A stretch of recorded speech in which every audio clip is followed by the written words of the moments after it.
ఫ్యూచర్లో ప్లాస్టిక్ రహిత సమాజం కావాలని మన బిడ్డల ఆలోచన. అలాగే వాళ్ళ ఫ్యూచర్ కోసం మనం ఆలోచించాలిగా మరి. Virtusa life spaces green winds.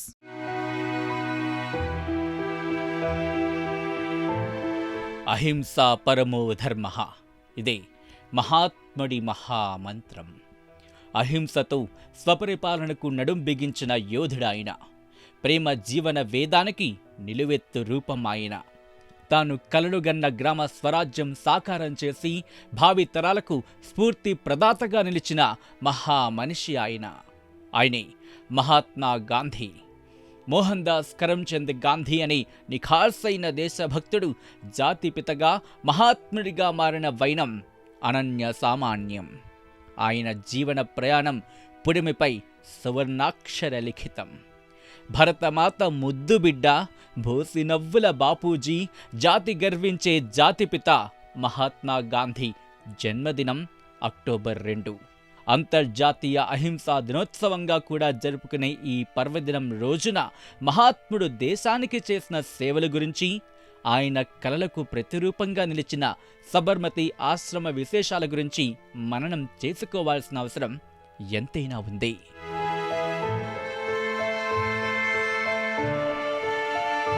అహింసకు, సత్యాగ్రహానికి ఆద్యుడు Gandhiji. British పాలకులకు పక్కలో బల్లెంలా మారిన సత్యాగ్రహ ఆయుధం ఆయన దక్షిణాఫ్రికాలో ఉన్నప్పుడే పుట్టింది. గాంధీజీ 21 ఏళ్లు గడిపిన దక్షిణాఫ్రికాలో ఉన్న ఆయన జ్ఞాపకాలను ఒక్కసారి పరిశీలిస్తే డర్బన్, జోహన్స్బర్గ్ లాంటి పెద్ద నగరాల్లో గాంధీజీని అంత సులువుగా ఎవ్వరూ మరిచిపోలేరు. ఇప్పటికీ ఆయా నగరాల్లో కొన్ని రహదారులకు, చౌరస్తాలకు గాంధీజీ పేరు పెట్టడం విశేషం. అంతేకాకుండా గాంధీజీ విగ్రహాలు, గాంధీజీ పేరుతో మ్యూజియంస్ కూడా అక్కడున్నాయి. గాంధీజీ 1893లో దక్షిణాఫ్రికాకు వెళ్లి 1914లో భారతదేశానికి తిరిగొచ్చారు.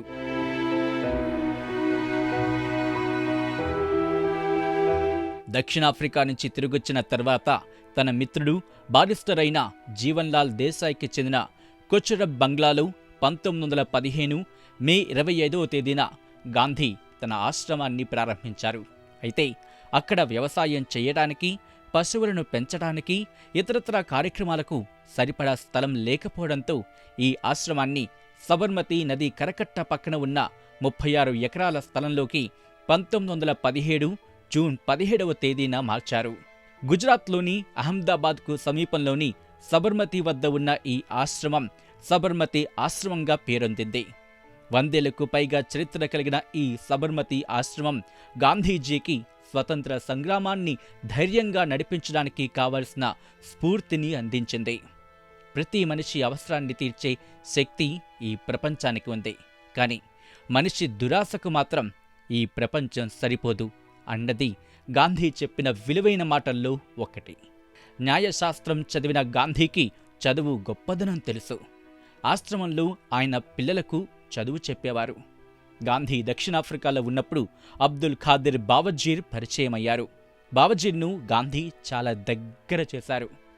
దక్షిణాఫ్రికా నుంచి తిరిగొచ్చిన బావజీర్ తర్వాతి కాలంలో గాంధీ ఆశ్రమం బాధ్యతలు చేపట్టారు. చాలా కాలం పాటు బావజీర్ కుటుంబ సభ్యులై ఈ ఆశ్రమ నిర్వాహకులుగా ఉన్నారు.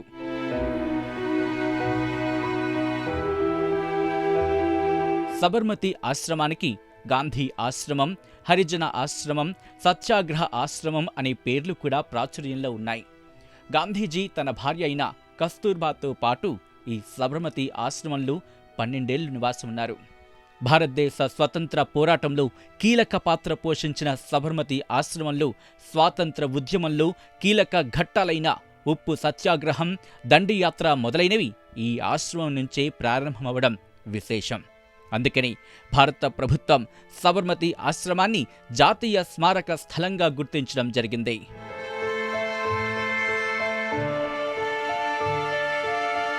సబర్మతి ఆశ్రమం జైలుకు, శ్మశానానికి మధ్యలో ఉండేది.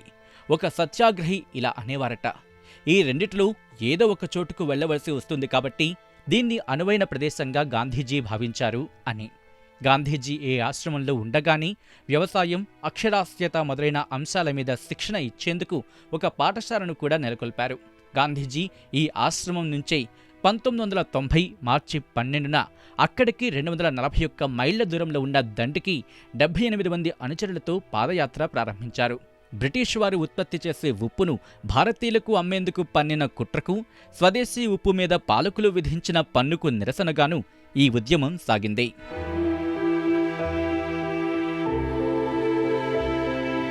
ప్రస్తుతం సబర్మతి ఆశ్రమంలో ప్రభుత్వం గాంధీజీ స్మారక కేంద్రాన్ని నడుపుతోంది. మొదట్లో ఈ మ్యూజియంను సబర్మతి ఆశ్రమంలో గాంధీజీ నివసించిన హృదయకుంజ్ అనే కుటీరంలో ఏర్పాటు చేశారు. తరువాత 1963లో ప్రఖ్యాత ఆర్కిటెక్ట్ చార్లెస్ కురియా ఒక మ్యూజియాన్ని రూపకల్పన చేశారు. ఆ మ్యూజియాన్ని 1963 మే 10న అప్పటి ప్రధానమంత్రి జవహర్లాల్ నెహ్రూ ప్రారంభించారు. ఇక్కడ గాంధీజీ జీవితానికి సంబంధించిన ఛాయాచిత్రాలు, ఆయన రాసిన ఉత్తరాలు, సందేశాలు, ఆయన జీవితంపై వచ్చిన సాహిత్యం, చిత్రాలు పొందుపరిచారు. ఆశ్రమ ప్రాంగణంలోని వినోబా మీరా నివసించిన వినోబా మీరా కుటీరం, ప్రార్థనా భూమి, కుటీర పరిశ్రమలకు శిక్షణనిచ్చే కేంద్రం మొదలైనవి ఉన్నాయి. ఏడాది పొడవునా ఉదయం 8:30 నుంచి సాయంత్రం 6 గంటల వరకు ఈ సబర్మతి ఆశ్రమాన్ని సందర్శకుల కోసం తెరిచి ఉంచుతారు. గాంధీజీ కలలు కన్న గ్రామ స్వరాజ్యానికి ప్రతిరూపం ఈ సబర్మతి ఆశ్రమం. గాంధీజీ మౌనం ప్రత్యర్థుల గుండెల్లో బ్రహ్మాస్త్రం. ఆయన మార్గం భావి తరాలకు రాచబాట. అక్టోబర్ 2 మహాత్ముని జన్మదినం సందర్భంగా నివాళులర్పిద్దాం. For more updates keep watching RTV.